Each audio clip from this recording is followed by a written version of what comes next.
Bem-vindos à nossa aula 5, dedicada à estética, filosofia da arte, filosofia do belo, do nosso curso Filosofia em 7 Passos. É inegável que a beleza seja um atrativo fundamental do espírito humano. Nós, espontaneamente, naturalmente, gostamos de contemplar o belo. O belo apetece os nossos sentidos. O belo nos faz querer contemplar e permanecer deleitados nessa espécie de conforto que nos gera e acalenta o nosso espírito e a nossa alma. De modo que todos os grandes filósofos se dedicaram à dimensão da beleza. E o que acontece conosco, o que acontece com os nossos sentidos e com a nossa inteligência quando nós nos deparamos com esse fenômeno extraordinário da beleza.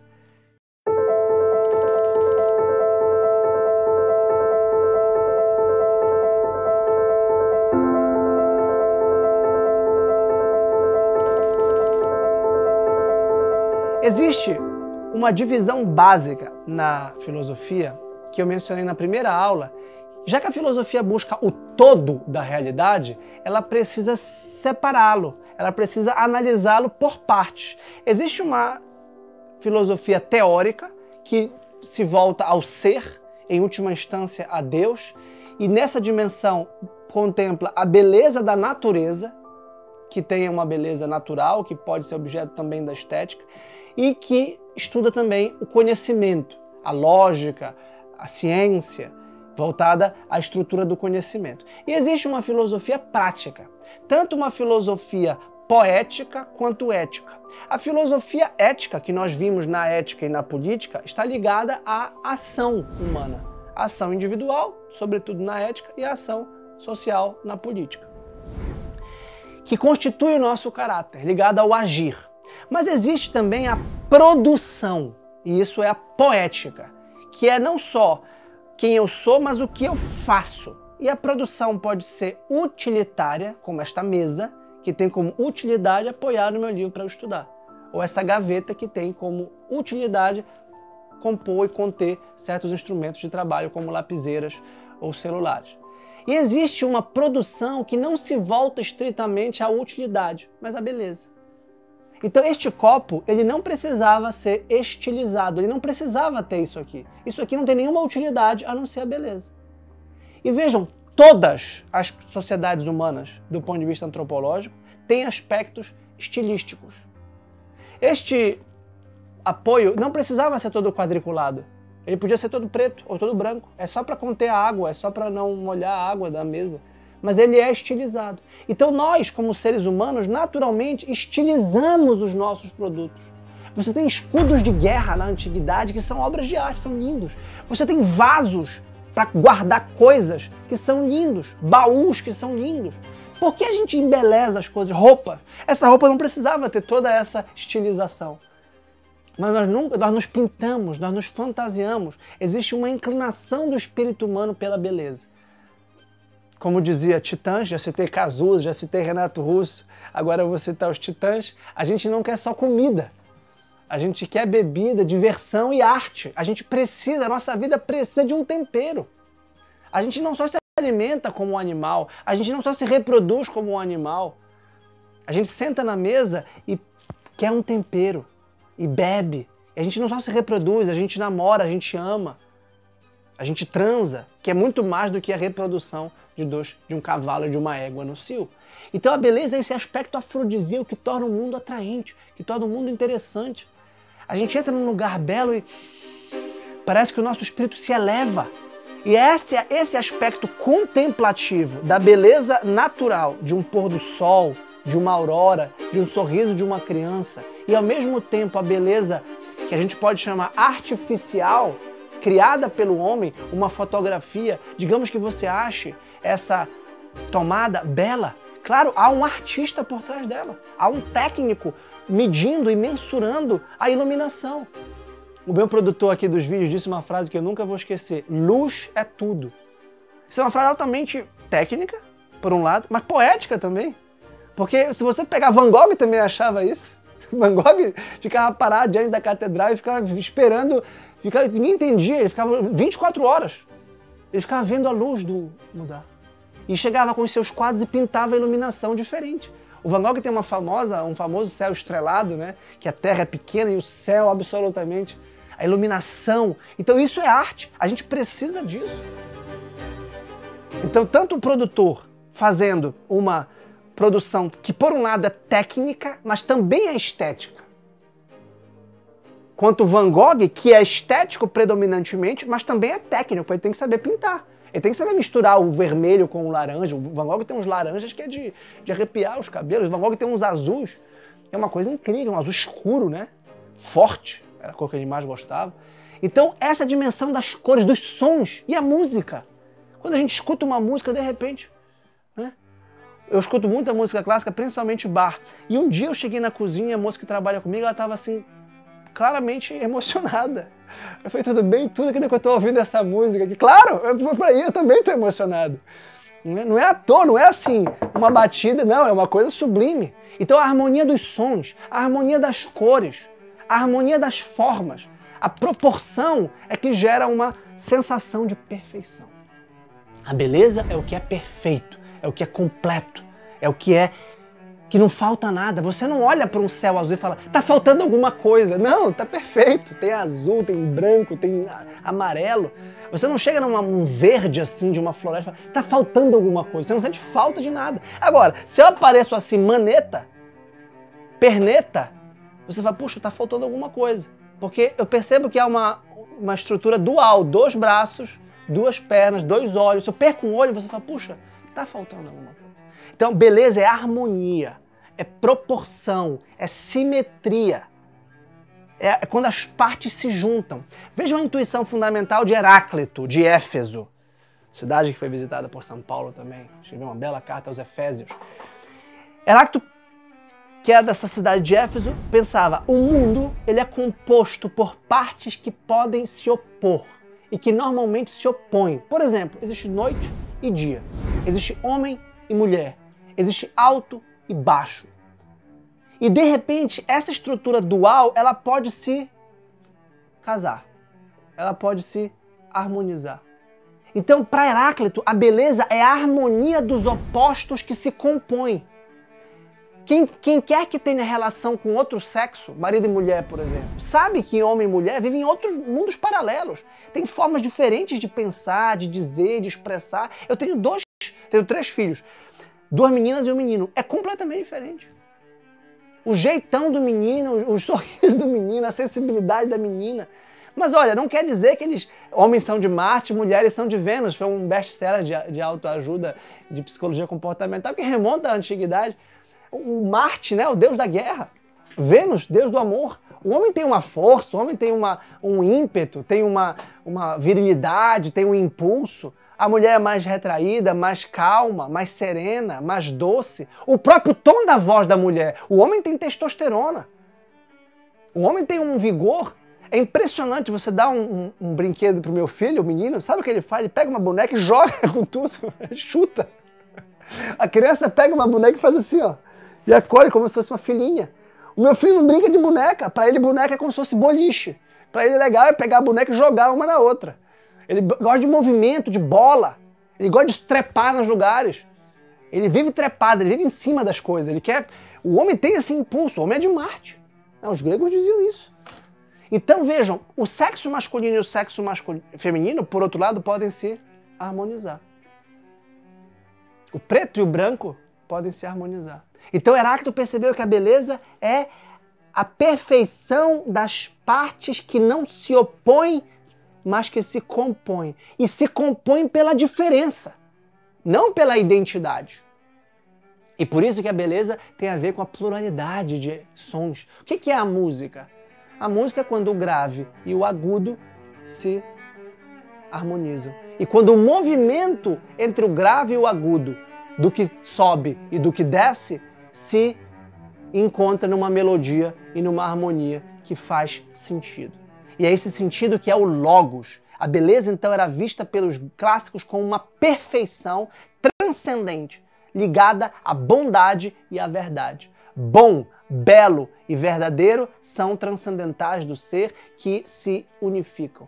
Por isso que a beleza, ela é convertedora à bondade. E por isso que nós falamos assim, belo comportamento. Você pediu perdão, isso manifesta a virtude da humildade, belo comportamento.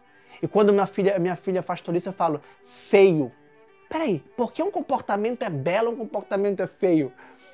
Porque a moral tem uma dimensão estética nesse sentido e vice-versa.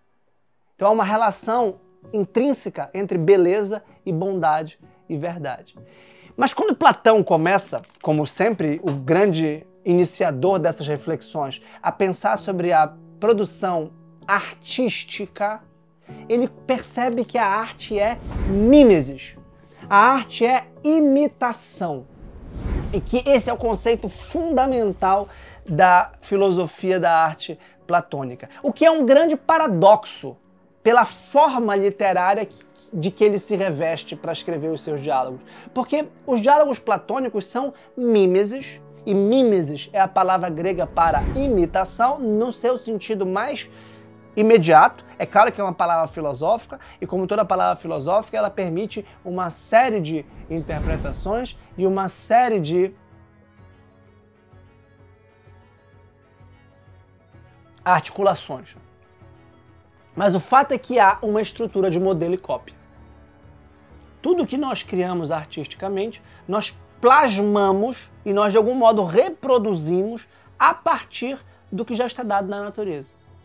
E portanto, Sócrates conversava com as pessoas. Platão observou o que Sócrates dizia, os argumentos de Sócrates, e como ele dizia, a forma que ele comunicava, e escreveu. Sócrates nada escreveu, como Cristo. Nada escreveu. Platão pensou, bem, mas Sócrates morreu em 399 a.C. Eu o conheci, e conheci bem. Mas a humanidade precisa conhecê-lo.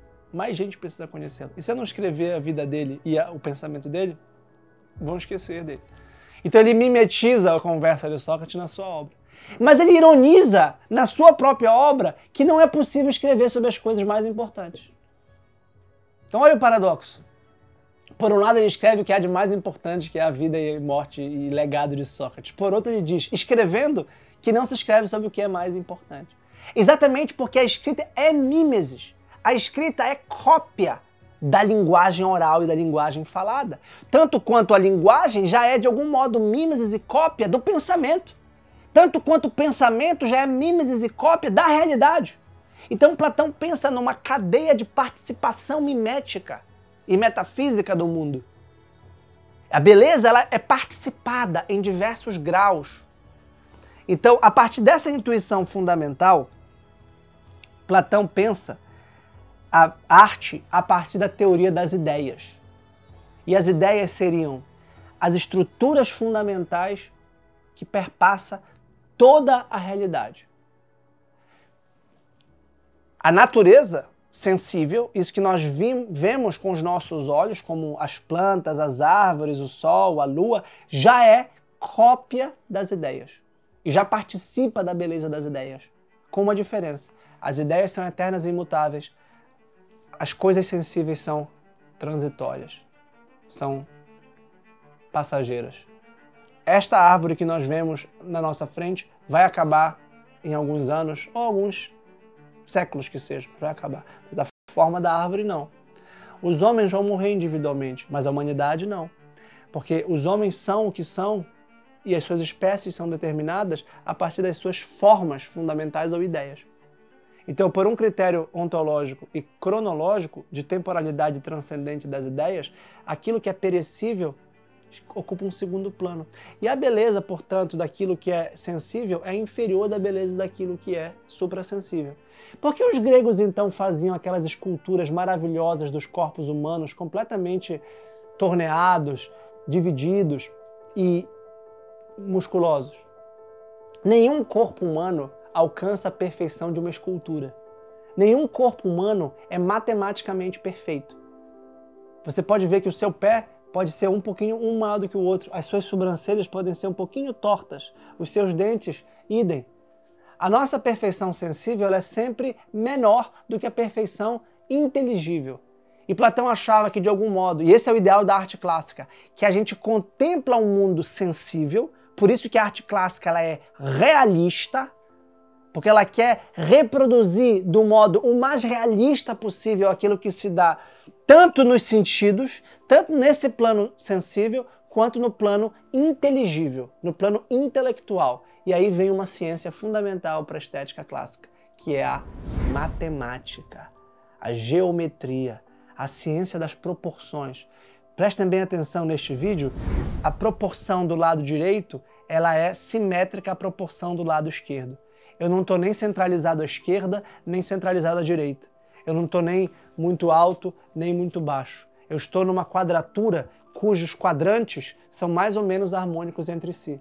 Porque essa é a proposta desta tomada.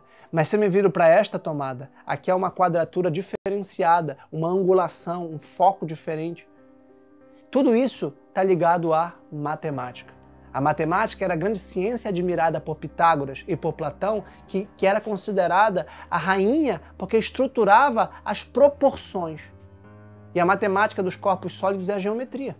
É a geometria que estrutura o espaço e organiza o espaço nas suas formas fundamentais. E essas formas, como o triângulo, o retângulo, o quadrado, o losango, o círculo, tudo isso tem uma lógica própria. E Platão admirava o fato de que essas formas fossem eternas e imutáveis e tivessem sua estrutura própria. Ninguém inventou o triângulo, ninguém inventou o círculo, ninguém inventou o quadrado. Você parte dos axiomas básicos da matemática, o ponto, da geometria, o ponto, a linha, que é a ligação entre dois pontos, e se você põe um terceiro ponto, você tem um triângulo, e a partir daqui existe toda uma ciência absolutamente extraordinária, que você joga no peito de um grande artista como Michelangelo, como Rafael, como Caravaggio, e eles fazem toda a ciência da perspectiva que começa no Renascimento, no Trecento e no Quattrocento. Aí você vê aquelas grandes obras de arte, uma grande catedral, uma grande basílica, toda baseada na engenharia, obviamente, que é a aplicação da matemática e da geometria aos corpos sólidos. Então, Platão via a participação da beleza em diversas dimensões. Mas isso que significava também que ele poderia criticar a arte. A arte, então, é criticável de acordo com a sua adesão maior ou menor às formas sensíveis. Tanto quanto as formas sensíveis são criticáveis pela sua adesão ou participação maior ou menor às formas inteligíveis. Por isso eu posso criticar uma peça de literatura, se ela revelar ou não um estado psicológico, afetivo, emocional de quem ela retrata. E eu posso criticar um ser humano, Sócrates, por exemplo, a partir de uma espécie de arquétipo do filósofo, do sábio, que de algum modo ele encarna, que de algum modo ele revela. Então vejam, sábio. Que sábio? O sábio é aquele que encarna a sabedoria. Melhor, a sabedoria, que é aquilo que nós amamos quando filosofamos. Sábio é aquele que encarna e busca a sabedoria. Amante da sabedoria, filósofo. E Sócrates, a pessoa, o ser humano ateniense, que morreu em 399 condenado a beber uma cicuta pelo Tribunal Democrático. Como quem corrompeu a juventude e como quem introduziu novos deuses na cidade. Aquela figura participa da sabedoria, participa do ideal de sábio. Platão, por sua vez, escreveu sobre Sócrates, que por sua vez participou da sabedoria. Então vejam que Platão via a grande cadeia do ser. E a beleza para Platão resplandece a forma inteligível. E a beleza era um caminho de transcendência, um caminho de perfeição para Platão. E quando nós vemos uma coisa bela, é como se nós víssemos algo transcendente. É como se fosse uma epifania daquilo que transcende e nos remete a outro plano. Eu olho para esse copo e falo, peraí, tem alguma coisa que me eleva. Eu sempre digo para todos os meus alunos, entrem numa igreja, aqui em Belém, na Catedral Metropolitana ou a Basílica de Nazaré, uma igreja suntuosa, e não fale nada, entre e sente, ou se ajoelhe, e deixe os seus sentidos se perderem. E em 2, 3 minutos você vai ter um êxtase estético. Porque esses edifícios foram feitos exatamente para isso, para que você percebesse uma beleza transcendente. A mesma coisa vale, se você for sensível o suficiente, para um verso do Drummond, para um pôr do sol, para um sorriso de uma criança, para a beleza de quem você ama. Olhe para quem você ama e fique olhando. E de repente, não tente não pensar em nada, os seus sentidos vão remeter para algum tipo de... A emoção de um casamento, a emoção de um aniversário, a emoção de um nascimento, de uma morte. Essas emoções estão ligadas à sensação de que tem alguma coisa a mais. Então a estética é a ciência dos sentidos, da aestesis. Quando eu estou anestesiado, é quando eu não sinto. A estética é a sensação. Só que ela tem uma ligação com a inteligência. Porque nós não somos animais irracionais, nós somos animais racionais. E porque somos racionais, tudo que os nossos sentidos captam é processado pela nossa mente. A gente recebe uma percepção sensível e o nosso intelecto processa. Como é que é esse processamento intelectual da percepção sensível? De imediato, palavras. Então você está chorando e fala, por que você está chorando? Ah, não, eu estou com saudade. Você traduziu, estou com saudade da minha avó. Minha avó é a pessoa mais importante da minha vida, eu tenho uma foto dela aqui, rezo por ela todo santo dia. Ah, eu saudade da vovó. Essa foi a tradução de um sentimento que é muito mais complexo, que é muito mais rico, que é muito mais profundo. Eu falei assim só para desconversar, né? Mas eu posso ficar chorando aqui horas e horas, lembrando. Então, a estética é como se fosse a porta de entrada para o mundo espiritual, para o mundo mental. Quando eu digo para você entrar na igreja e ficar 2 minutos calado, não é para você ficar contando, para ver, analisando cientificamente a igreja. Não, a igreja é como se você mergulhasse no mistério da encarnação. Você mergulha no mistério. Vem cá, tem um que nasceu ali em Belém da Judéia, que dizem que é Deus, cuja mãe era virgem, não é? E que é o Salvador do mundo. Peraí, e depois foi crucificado e estão dizendo isso aí, eu creio nisso, isso tem alguma coisa a ver com a minha vida, eu posso falar com ele, eu posso falar com a terceira pessoa da Santíssima Trindade, que é o Espírito. E tudo, repito, ligado à arte. Diretamente ligado à representação artística. Então, a arte, ela comunica, a arte tem um conteúdo. E Platão acha que a gente pode e deve criticar este conteúdo. Porque se por um lado ele pode ser a resplandecência e a reluzência das formas ideais, ele também pode ser retórica, engodo e enganação. Tanto quanto Platão criticava os sofistas por um critério metafísico de verdade, ele criticava os poetas. Porque tanto sofistas quanto poetas, ou seja, tanto a retórica quanto a estética, podem enganar, podem mentir, podem ludibriar. Se você pensar, por exemplo, na poderosa propaganda política do Hitler durante o nazismo, você vai ver que há toda uma estética, há toda uma tentativa de, pela beleza, beleza entre aspas, harmonia, toda a estética da política, dos discursos. Hitler pensava, por exemplo, nos momentos em que ele iria falar. A direção do vento, a direção da luz do sol, as bandeiras hasteadas, os fogos, todos os uniformes limpos, passados, as marchas com a batida uníssona, como se fosse uma unidade do povo alemão, das Deutsches Volk. Então tudo isso tem a ver com estética. Por exemplo, uma passeata política, uma carreata, uma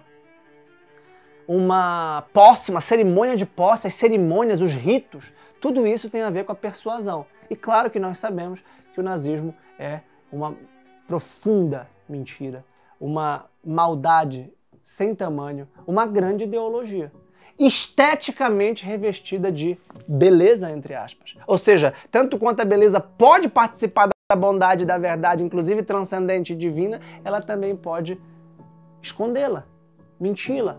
Ela também pode deturpá-la. Este é o núcleo da filosofia clássica, da arte ou da estética, sobretudo platônica, mas também com algumas reflexões que eu trouxe de Santo Agostinho e de Santo Tomás de Aquino. Eu disse que o nosso curso não tem como propósito explicitar os autores especificamente ou elencá-los e listá-los numa história da filosofia. Eu quero apenas trazer para vocês os passos fundamentais desse mapa extraordinário. E há um ponto que nós não podemos descurar nesse momento, que é a estética moderna, que é uma estética do gosto, do prazer subjetivo, com a insurgência do sujeito. E nós tendemos a dizer que gosto não se discute, com o grande desafio do subjetivismo, por exemplo, de David Hume, que é um filósofo britânico escocês do século XVIII, muito influente e que jogou um grande desafio para o Kant, que vai ser o grande filósofo da modernidade. E esse desafio é o empirismo e o ceticismo. E a ideia é básica. Nós percebemos o mundo diferentemente. As nossas capacidades sensíveis, os nossos órgãos dos sentidos são diferentes. Cada um percebe o mundo do seu próprio modo. Por isso a beleza não estaria no objeto contemplado, mas na capacidade subjetiva de vê-lo como tal. Eu vou ler um trecho da obra do Hume, um ensaio político e literário do século XVIII, que diz assim: a beleza não é uma qualidade própria das coisas, existe apenas no espírito que as contempla e cada um percebe uma beleza diversa. Pode até acontecer de uma pessoa encontrar deformidade onde outra vê apenas beleza, e cada um deveria se satisfazer com o seu sentimento, sem pretender regular o sentimento dos outros. Procurar estabelecer uma beleza real ou uma deformidade real é uma busca tão infrutífera como procurar estabelecer o que é realmente doce ou amargo. Conforme a disposição dos órgãos do corpo, o mesmo objeto pode ser doce como amargo, e tem razão o provérbio que reconhece que gosto não se discute. É muito natural e até mesmo necessário estender este axioma ao gosto mental, além do gosto corpóreo. Assim, o senso comum, que tão frequentemente diverge da filosofia, sobretudo da filosofia cética, ao menos num caso concorda com ela ao proferir idêntica decisão. Nós temos o ditado popular que diz: quem ama o feio, bonito lhe parece. O David Hume está dizendo aqui, em linguagem filosófica e com profundidade filosófica, algo que o senso comum percebe. Você gosta de café amargo, eu gosto de café doce. Você gosta de café com 2 colheres de açúcar, eu gosto com 4. Então há uma diferença na percepção do gosto. Eu gosto de Bach, você gosta de Chopin. Eu gosto de Beethoven, você gosta de Mozart. Eu gosto de bossa nova, você gosta de funk. Peraí.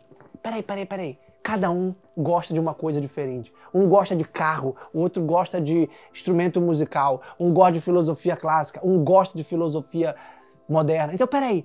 Tudo é uma questão de gosto.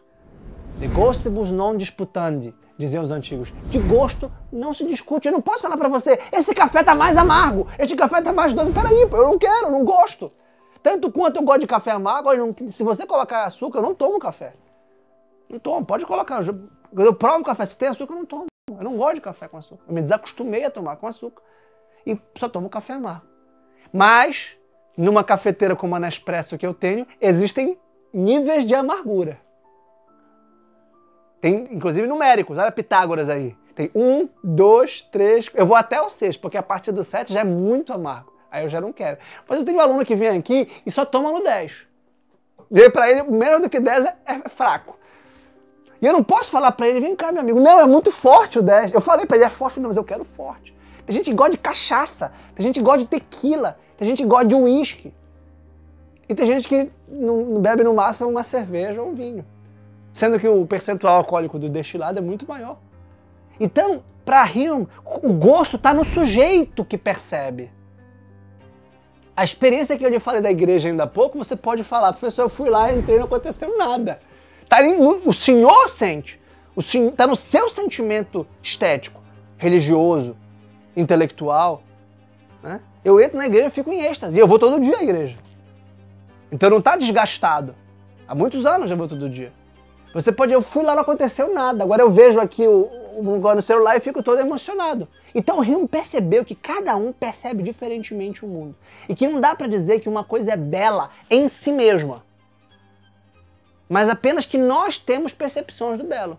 E por isso quem ama o feio, bonito lhe parece. Mas quem é você para dizer que o que eu amo é feio e o que você ama é bonito? Na verdade, você acha... Sabe aquela história das corujas? A coruja tinha um filho e dizia, não, era o bichinho mais lindo da selva. Aí foi a raposa e comeu. E a raposa perguntou para você disse que o seu filho era lindo, eu comi um bicho horroroso. Eu falei, não, mas eu comi o filho, era mais lindo do mundo. Então, para a raposa não queria comer o filho da coruja, só que era horrível o filho da coruja para a raposa. E para a corujinha era linda.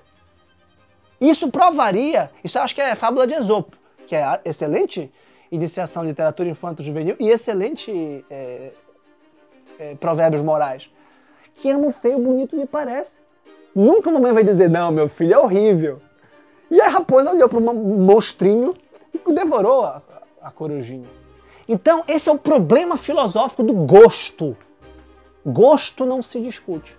E esse relativismo estético leva a crer, é uma hipótese com a qual eu não concordo, tá certo? E eu vou, digamos, refutá-la dialeticamente. Eu vou falar da beleza objetiva, da beleza subjetiva e da dialética hermenêutica, da fusão de sujeito e objeto, na terceira parte da aula. Então, a hipótese de que a beleza não está nas coisas, mas nos sujeitos que a contemplam. E que, de algum modo, há uma educação estética. Há uma educação da beleza. Como eu disse, eu sempre tomei café com açúcar. Até que eu percebi, alguém me disse, olha, o café bom é sem açúcar. Eu sempre comi 3 vezes por dia. Alguém me disse, olha, é melhor comer 1 vez por dia. E por isso eu pratico o jejum. Há 4 anos. Só como 1 vez por dia. Por isso eu tomo café agora sem açúcar. Também há uns 5 anos. Então, o gosto muda. Muda o corpo. Muda a percepção. Muda os olhares. Uma pessoa que tem... Vamos pensar do ponto de vista bem físico. Uma pessoa que tem vista... precisa de óculos. Usa lente. A minha esposa, por exemplo. Ela vê menos do que eu. Muito menos que eu. Em compensação, ela cheira muito mais do que eu. Porque eu tenho rinite alérgica e o meu olfato é prejudicado. E o Rimo fala, é assim mesmo, cada um tem os seus defeitos, cada um vê diferente, um vê mais, escuta mais. O ouvido absoluto dos músicos. O professor de música da minha filha fala assim pra ela, que música você quer tocar? Ela fala qualquer música, ele pega e toca. Qualquer música. Eu quero parabéns pra você, tá bom, parabéns pra você. Parabéns pra você, vai lá, ele já sabia. Mas uma música ele não sabia. Ele escuta uma vez e põe nos sons. Eu posso ficar a minha vida inteira. Olha que eu amo música, eu estudo música, do ponto de vista teórico, eu gosto de música, história da música. Mas eu não tenho ouvido chamado absoluto para reproduzir o que eu ouço nas notas. E ele está ensinando a minha filha a tocar e fala, que nota é essa? Ela escuta, isso é um dó ou é um sol? Ela escuta e chega à conclusão que é um sol. Eu posso ficar escutando, que eu não sei. Porque o meu ouvido é diferente do ouvido dele e dela. Mas olha só, ele está treinando o ouvido dela. Eu sou capaz de falar por 10 horas ininterruptas. Eu sou treinado nisso. Eu sou treinado, eu pratiquei. E eu gosto disso, hein? Eu tenho todo o prazer de perceber, eu acho, em fazer o que eu faço. Mas o Rimo diria, você é treinado. Você é educado em gostar de filosofia. Você passou 20 anos lendo e agora falar dessas coisas para você é normal, é natural. Tem gente que vai estar entediada com isso. Tem gente que não vê a hora de acabar. E vai adorar uma coisa que eu acho chata, que é o cinema, por exemplo. Não que eu acho, estou dando um exemplo. Então, o Rimo achava tudo depende da educação e depende do gosto. E o gosto se forma. Essa é a grande hipótese moderna do subjetivismo e do relativismo estético. Em que não há padrões objetivos. E você, por exemplo, eu gosto muito de Cartola, eu gosto muito de Pixinguinha, eu gosto muito de Tom Jobim, Chico Buarque, Caetano Veloso. Esses são os autores que eu gosto, de Cazuza, já falei, o Renato Russo, Lulu Santos. Agora, não me ponha para ouvir funk, não me ponha para ouvir batidão, não me ponha para ouvir sertanejo universitário, para ouvir sertanejo, não me ponha. Não me ponha de jeito nenhum, que vai me incomodar. E aí o Rimo vai dizer, tudo bem, você foi criado, o seu pai gostava dessas músicas e você se acostumou a gostar delas. Mas vai ter gente na favela, vai ter gente de outros lugares, não estou dizendo que é econômico a questão. Pode haver uma análise da sociologia da arte. A sociologia da arte estuda quem produz a arte, quem consome a arte. E ela serve para quê? Quem são os mecenas, por exemplo? O papado foi o maior mecenato artístico da história humana. Ou seja, os papas promoveram a grande arte. Com finalidade espiritual, com finalidade terapêutica, com finalidade estética, artística, moral, para difundir o mistério cristão. Mas ele tem que desembolsar o dinheiro, né? Não dá para construir uma igreja de mármore se você não tiver mármore. Se dá pra pintar um quadro se você não tiver tinta. Então aqui em Belém, o grande arquiteto bolonês Landi é chamado a Belém do Pará. Vem da Itália, de Bolonha, para Belém do Pará, para fazer uma igreja como a Catedral da Sé. Isso tem um preço, hein? E não vem só por amor à causa. Então, independente da questão econômica e política e social, eu quis dizer, se eu gosto de Tom Jobim, na favela podem gostar de funk. E o Rio ia falar, é assim, cada um na sua, lá escuta um funk, você escuta Tom Jobim. Depois eu passei a escutar bar. É bom, na Alemanha escuta um bar. Na Alemanha você vai, eu fiquei impressionado. Lá tem rádios de música clássica. Então você, rádio 1, rádio 2, rádio 3, tudo de música clássica. Claro, é cultura alemã escutar música clássica. Como aqui a gente passa pelas ruas e tem campinho de futebol. Então, o gosto pelo esporte, pela música, pelos tipos de música, variam de acordo com os sujeitos, de acordo com os contextos. Esse é o segundo ponto. Não é aquela beleza, harmonia, perfeição. A beleza não está no objeto, mas está no sujeito. Em terceiro lugar, e para concluir essa aula, eu queria propor uma dialética entre os clássicos e os modernos que, de algum modo, os articulasse. E eu acho que ficou claro na minha exposição. A beleza é a união entre o sujeito e o objeto. A beleza é o que, de algum modo, acontece quando um sujeito encontra um objeto belo. E é capaz de acolhê-lo. É capaz de se deixar inundar e submergir por aquela beleza transcendente. Então a beleza ela é objetiva, ela é transcendente, como diziam os clássicos. Ela é harmonia, perfeição, integridade, aquilo de que nada falta, aquilo que nada lhe falta. E também é a capacidade subjetiva de perceber tudo isso. Bach é considerado o maior músico de todos os tempos por quem conhece de música. Ah, professor, mas eu não sou cientista de música, eu não sou teórico, eu não estudo, não sei nem ler partitura. Tudo bem. Se você for minimamente educado, você for minimamente iniciado, você vai aprender a apreciar Bach. E vai logo perceber a diferença entre Bach e o funk. Isso não tem nada a ver com elitismo, não tem nada a ver com cultura erudita contra a cultura popular. Inclusive, o meu livro, A Crise da Cultura e a Ordem do Amor, enfrenta esses desafios filosóficos. Quando o sujeito é capaz de receber a objetividade da beleza, aí o encontro se dá. Porque claro que nós percebemos o mundo diferentemente. Claro que nós percebemos sons diferentes e os sons fazem mais ou menos sentido. Isso é uma evidência da experiência. É claro que o café pode ser doce para você e amargo para mim. Mas dá para dizer, dá para você aprender a degustar o café.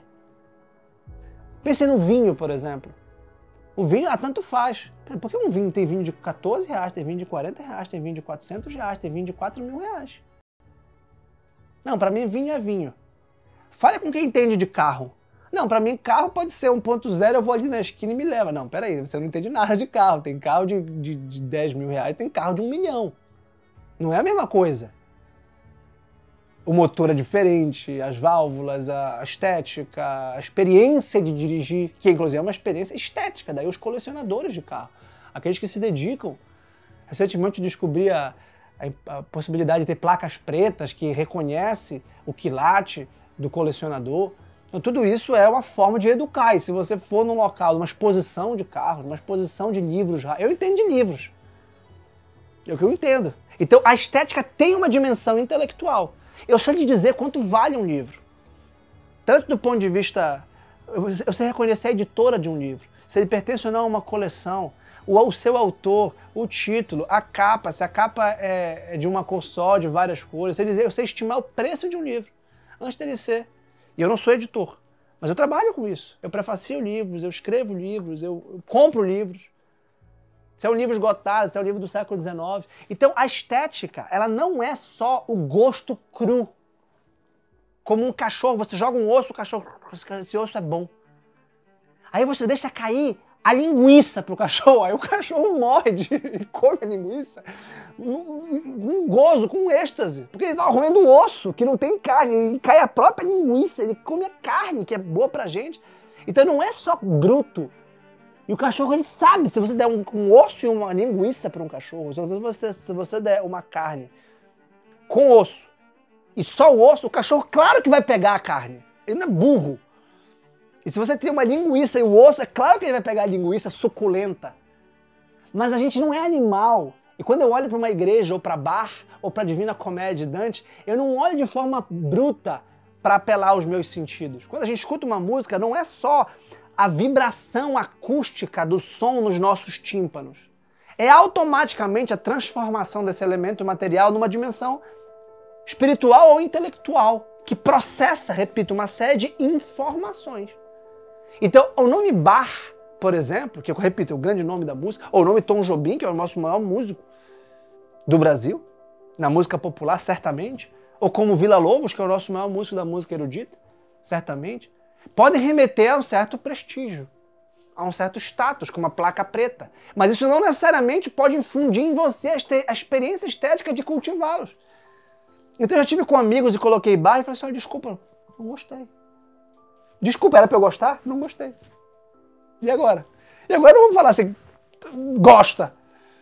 Não, gosto vem de dentro, gosto é subjetivo, ou você gosta ou você não gosta. O que eu posso é lhe mostrar por que é bom e por que você pode passar a gostar.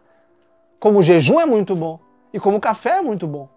Amargo, me referi às minhas experiências. Então a estética está ligada à experiência, à educação, à capacidade intelectual de reconhecer os critérios objetivos de harmonia e beleza e ao mesmo tempo gostar, e ao mesmo tempo fruir, e ao mesmo tempo experimentar. Se você exclui o polo objetivo, você fica num subjetivismo relativista radical, que é antifilosófico. Se você exclui o polo subjetivo, você fica num objetivismo opressor. Olha, é a coisa mais bonita do mundo. Tá, mas eu não acho. Se você quiser, eu disse na primeira aula que ninguém pode nos obrigar a amar. O amor é o ato mais livre do ser humano. Eu não posso colocar uma arma na sua cabeça e dizer, ame! Tá bom, se quiser, eu vou até dizer que eu amo, mas não amo, não sinto. Da mesma forma, a contemplação da beleza está ligada a uma experiência espontânea e direta. Daquilo que a gente simplesmente sente, daquilo que a gente simplesmente percebe como bom. Então, essa é a nossa aula de estética. Na próxima aula, nós vamos refletir sobre a metafísica para, na nossa 7ª e última aula, falar da filosofia da religião. Eu espero por você e até lá.